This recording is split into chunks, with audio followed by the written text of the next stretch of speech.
सूत्र से गया 57 प्रसंग में देखिए 57। अभी तक क्या बात हुई थी इसमें? नियत कारणात् तदुच्यते ध्वान्तवत्, ये सूत्र हो गया था ना। इसमें हानोपाय यानी कि दुख निवृत्ति का उपाय क्या है? तो नियत कारण है। जिस प्रकार से अंधकार को नाश करने के नियत कारण प्रकाश है, उसी प्रकार दुख निवृत्ति के नाश के लिए नियत कारण विवेक है। न इसमें समुच्चय है और न ही विकल्प है। अब अगले सूत्र का प्रसंग देखिए 111 में नीचे। ननु प्रकृति पुरुषा विवेक एव चैत्थम संयोग द्वारा बंध हेतु तयो विवेक एव मोक्ष हेतुस्तर्हि देहाद्यभिमान सत्वेपि मोक्ष स्यात् तच्च श्रुति स्मृति न्याय विरुद्धमिति तत्राह। करें यदि प्रकृति पुरुष के अविवेक ही संयोग द्वारा यदि बंधन का कारण है, तो तयोः विवेक एवच मोक्ष हेतु, और उस दोनों में जो विवेक हो गया तो मोक्ष का हेतु है। यानी कि प्रकृति पुरुष का संयोग द्वारा जो अविवेक है, प्रकृति पुरुष का संयोग द्वारा जो अविवेक है वो बंधन का कारण हो गया, और विवेक क्या हो गया? मुक्ति का कारण हो गया। तो कह रहे हैं कि फिर तो देहादि में अभिमान होने पर भी मोक्ष हो जाना चाहिए, क्योंकि प्रकृति पुरुष में विवेक है ना। और प्रकृति क्या है? माया है ना, कारणभूता प्रकृति है। समस्त जगत के कारण प्रकृति कहते हैं ना। सत्वरजतम साम्य अवस्था प्रकृति आगे कहा जाएगा। तो प्रकृति पुरुष में अविवेक है ना, प्रकृति का पुरुष का ये दोनों जो है उसमें अविवेक है। यानी कि कारण में अविवेक से बंधन कहा गया है। लेकिन कार्य में अविवेक हो, देहादि में अभिमान हो, अविवेक हो, तो बंधन नहीं होना चाहिए ना।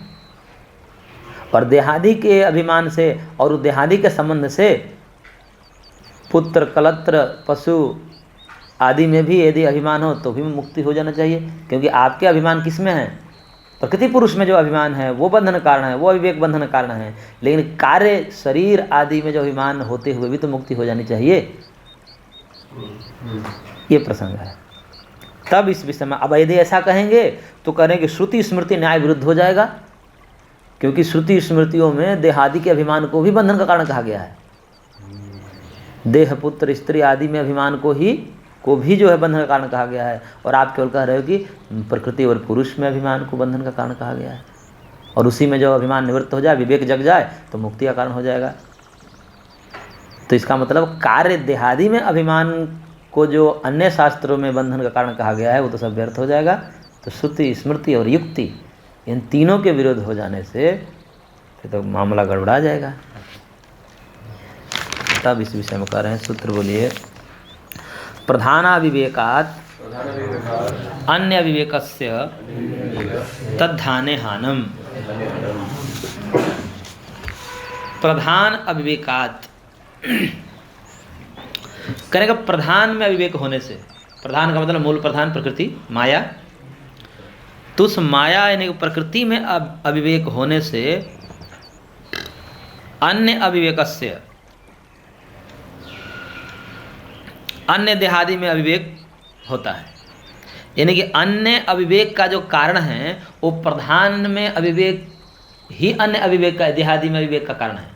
यानी कि जब तक से प्रधान में अविवेक नहीं रहेगा तब जो है देहादि में भी अभिमान नहीं रहेगा। और जब प्रधान में अविवेक है तो देहादि में भी अविवेक होगा ही, क्योंकि कारण में अभिमान होने से कार्य में भी अभिमान आवश्यक है। आवश्यक का मतलब अनिवार्य है। जब कारण में अभिमान है तो कार्य में होगा ही। जब मूल प्रकृति में ही अभिमान है, आपको माया में ही अभिमान है, त्रिगुणात्मिका माया में भी अभिमान है, तो उससे जन्य जो महदादि तत्व हैं, शरीर आदि हैं, उनमें भी तो अभिमान होगा ही।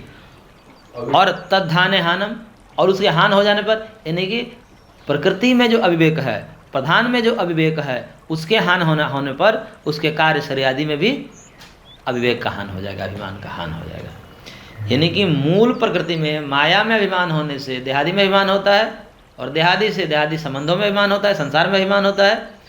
और माया से ही यदि अभिमान नष्ट हो जाए तो उससे जन्य जो शरीर है और शरीर से जन्य संसार है उसमें भी आसक्ति खत्म हो जाएगी। देह आदि को हम प्रकृति नहीं मानेंगे, विकृति है, प्रकृति नहीं है। वो विकृति। हाँ, प्रकृति की विकृति है देह आदि। प्रकृति तो मूल है ना, सत्व रज तम ये जो है ये प्रकृति है। हाँ, ये विकृति है। अविवेक को ही अभिमान। हाँ, अभिमान स्वरूप ही अविवेक है सांख्य में। ये तो कल विस्तार से चर्चा हुई थी।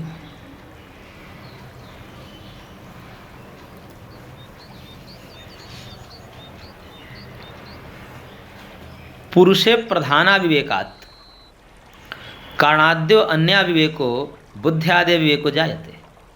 कह रहे हैं कि पुरुष में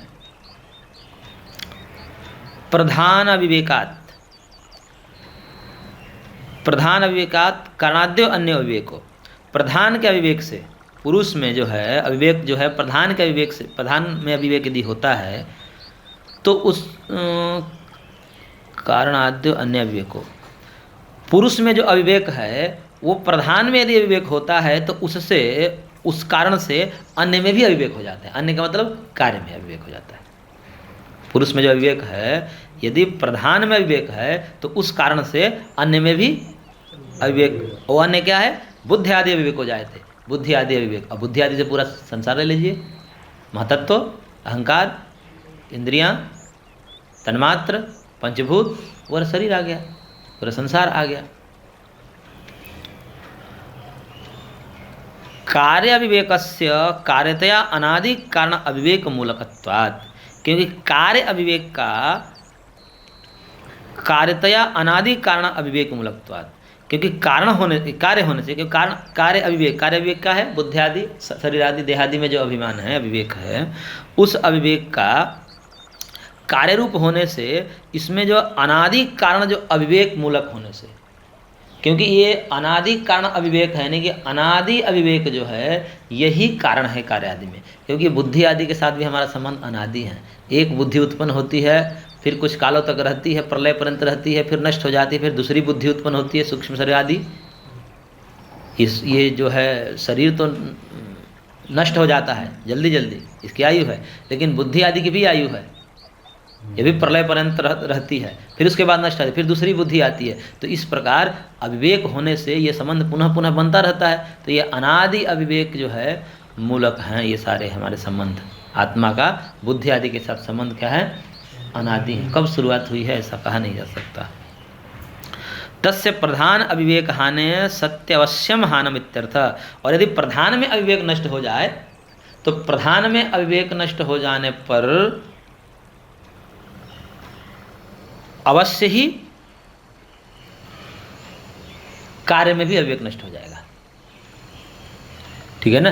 यदि माया से हमारी विरक्ति हो गई तो माया के जन्य जो विकृति है शरीर आदि संसार आदि, इससे भी विरक्ति अवश्य ही हो जाएगी। और यदि माया में विरक्ति नहीं है तो फिर शरीर आदि में भी विरक्ति नहीं हो सकती। इसलिए मूल की बात कर रहे हैं। यदि मूल में अविवेक नष्ट हो गया तो आप कह रहे हैं कि मूल में अविवेक ही बंधन का कारण है, तो कार्य में अविवेक तो बंधन का कारण नहीं है ना? तो कि नहीं, यदि मूल में है तो कार्य में होगा ही। पूर्व पक्ष क्या कह रहा था? पूर्व पक्ष ये कह रहा था कि मूल में तो अविवेक चलो बंधन का कारण है, लेकिन कार्य में जो अविवेक है तो वो तो बंधन का कारण नहीं है। तो कि नहीं, मूल में है तो कार्य में होगा ही, और मूल में नहीं है तो कार्य में भी नहीं होगा। उसको उदाहरण देंगे आगे, देखिए।